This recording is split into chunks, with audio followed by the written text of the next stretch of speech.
affect, just us as artists as much as, music would, which is really cool and interesting, I think. Yeah. We tend to like to have movies going while we're tracking, too. Mm-hmm. For some reason, that visual stimulation sometimes will make you play differently. Blade Runner was really huge. Blade Runner was huge during Parade as well. Blade Runner was like always on, but this time I watched. I felt like I was, I feel like we're all in a bit of an artistic crisis at a certain point. We had done this recording. We'd just gotten back from Japan, and I had about we had a week to ourselves maybe to kind of contemplate what we were in the midst of and what we were doing. And I watched the Blade Runner documentary, and that's actually called Dangerous Days because that was the original title of Blade Runner. And just from watching that, I gained so much insight about art and what it took to not back down. And there's this thing where he's in the very opening when the credits are happening. There's a shot of Ridley Scott, and he says, you see this in my hands. This is my camera. This is my weapon.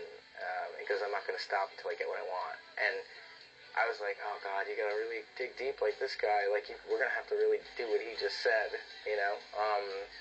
Had a huge impact on me, just that documentary, because obviously I've seen the film so much, and there's a little bit of influence in there. There's a lot of Tokyo in there. There's a lot of Katsuhiro Otomo. There's a lot of Matsumoto. And there's a lot of there's the director of Visitor Q, Takashi Miike. There's a lot of him in this, So it's a really crazy blend of like Andy Warhol, pop art, Japanese comics of filmmakers, and then really amazing science fiction filmmakers like Ridley Scott. Yeah, it's got a bit of Night of the Comic, because I think Night of the Comic was a bit like, it was kind of guerrilla style, it feels, right? Like it looked like they were making it up a little and just finding cool stuff. It has a new wave punk element to it, much like Repo Man, which was also, you look at the generic dog food cans and the vending machines in the middle of the desert, and that's a real Repo Man, We made all this stuff, and we spent a long time making all the stuff, and then once we'd done it, it was actually much larger than Black Parade. Like, I would say almost 20 times more art was created for this than Black Parade. It was actually 22%. 22% more, and it was like everything down to the stickers on the car were made up companies, but even the fonts on the stickers were scrutinized, and the colors of the logos, and everything was like that. And so now that we have it, it doesn't feel like a prison like Black Parade did. Like, that was very uncomfortable, and it was that was the idea. Very grim and military. This seems like something that I'd want to live in for the next 2 years and keep playing with. That's one of the greatest things, too, is that when you can live in this world, like, it can change and multiple, like, we were talking about Lou Reed, how, he would do Transformer, and then all of a sudden you would go see him on that tour, but it was different already. Like, he was already on to the next shit. Mm-hmm. And I think this concept, this world, really allows us to play so much and go find the new shit within this world. Yeah. I want to keep doing it. Like, to me, we should still be doing this all the way up to the end of the cycle. I think it's going to take a minute to get to the bigger shows to do that. Mm-hmm. One of the cool things right now is that we've been away so long that it's really, I think the first group of shows will be about reconnecting with the audience and less about costuming and things like that. And I think that's great, because the songs, when we've been rehearsing them in a live sense, they sound way more aggressive than anything off Parade. It actually sounds like Rob Cabal had described, like this assault party. That's what it sounds like. And so that's what I would expect live. And then later on, we can think about it. We have plenty of time to think about how we can make this a fun live experience. We're talking about like bringing the car out on the road and just having it, whatever city we're playing, having it drive around all day. And just do fun stuff like that. I think what we realized is like, albums and the ambition of the band is much different than its ambition live. I think they're two separate things entirely. I think writing great songs first, then you can translate them however you want live. We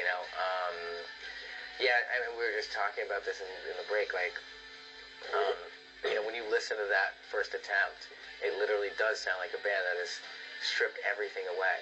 Like, I know lyrically, I just stripped everything away. I didn't even know what to sing about anymore, and because there was nothing left.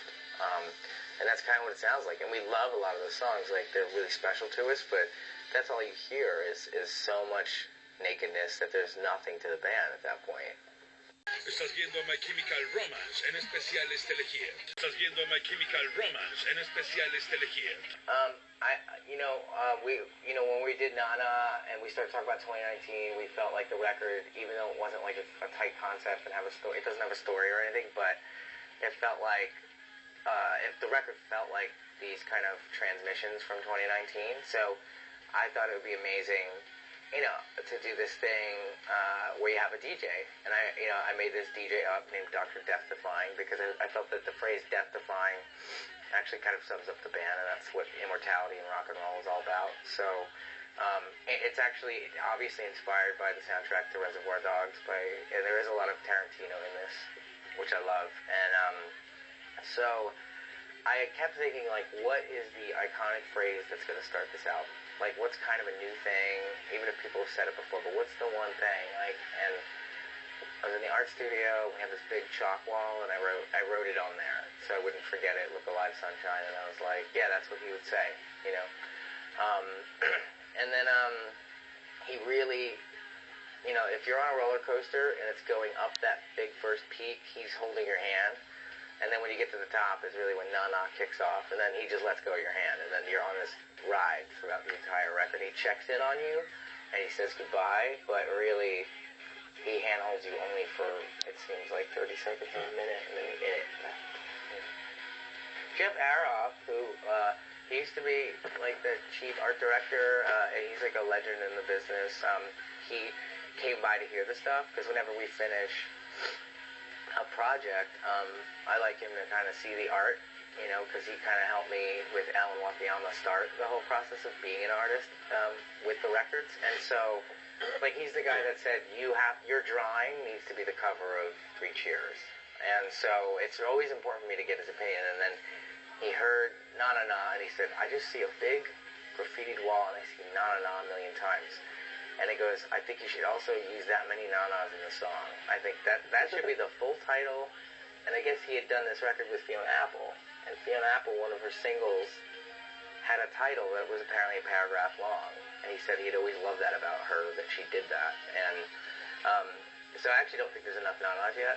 When the final CD comes out, it might have like a dozen more, maybe even more than that. But Na Na is the song that launched it. It was the first laser bolt fired out of the ray gun, and it's the momentum that propelled us into recording another song and another song and another song. And the notion of even just calling the song Na Na is very much to me part of the new, which is to say it's not the title of the record. In fact, it's not even a chorus lyric hook. And it is oddly, but it's so base and human and dumb. Like, I kind of miss that about rock and roll. I miss that, that Ramonesiness to it, where it's like we're going to take a dumb phrase like GABA and make that something important.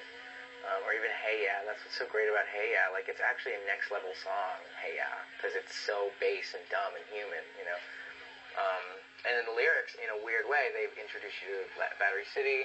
They talk about kind of the views of me and the band, like, it's kind of just like a snapshot, and it's a lot of truth. It's almost all truth, and it's all really related to something that was either going on in our lives or how I feel about the world right now. And but I know I talked a bunch about that song, but anybody else wants to? No, I totally agree. I mean, that song more than any other feels like like the prologue to what you're about to experience, and just when that thing kicks in. It's always just been very visceral. Yeah. I think that song started at 90, got to 100. Like, it didn't start at 0. It just started at 90. Totally.